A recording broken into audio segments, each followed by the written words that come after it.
Alright, what's up everyone, this is Plus, welcome to another episode of Battling 101 Basics. Today we're going to be talking about late game execution, and what I mean by late game execution is when the game is on the line, you pretty much have it won in my scenario right here, but you don't have it completely won 100%, as you rarely don't have it won completely 100%.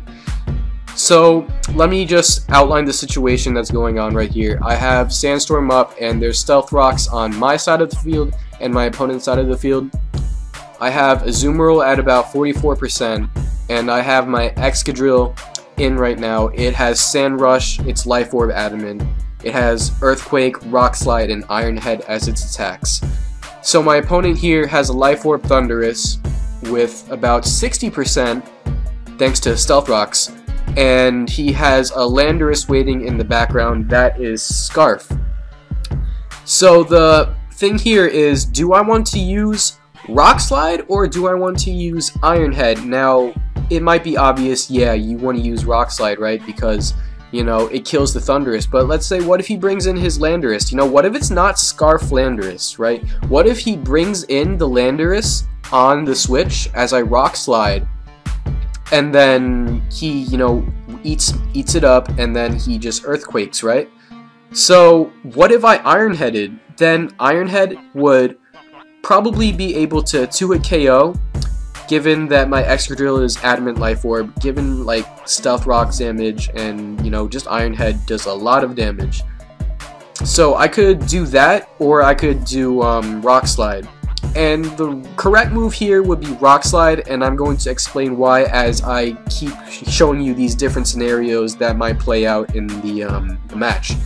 So this is scenario number 1. This is the scenario that you'd want to do in pretty much every instance. This is the scenario in which you want to Rockslide turn 1, because no matter if he stays in or if he switches out, you're still going to get damage on the Landorus. Okay, it's Scarf. Then you're going to get the Iron Head damage afterwards, and then you can pretty much clean with Azumarill.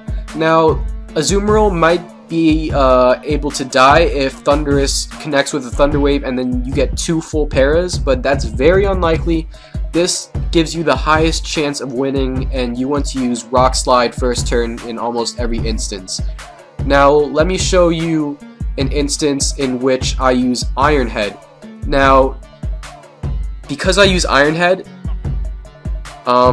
he stays in this instance, right? So he is able to survive, and he's able to kill me with Focus Blast. Now, let's say he got flinched or Focus Blast didn't connect.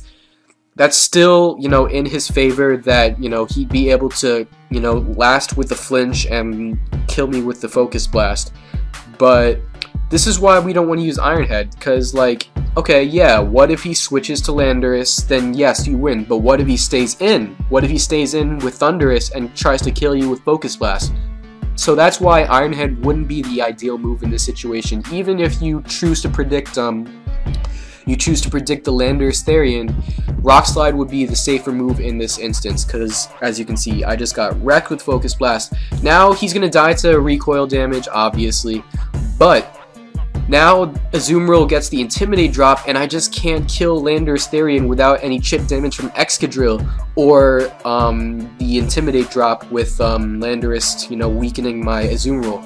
So this is why, again, Rockslide would be the ideal move over Iron Head. So I'm just going to show you this other instance. As you remember in the first instance where Rockslide hit the incoming Landorus on the switch-in, what if he just stays in, like in scenario number 2, okay? In this scenario, he just stays in, and then I just win, right? He stays in with the Thundurus, he wants to bring in his Landorus clean. I'm going for the Iron Head, he's going to go for the Earthquake, and then I'm just going to finish off with the Azumarill. He doesn't get the Intimidate drop, so I just get the easy kill on the Landorus.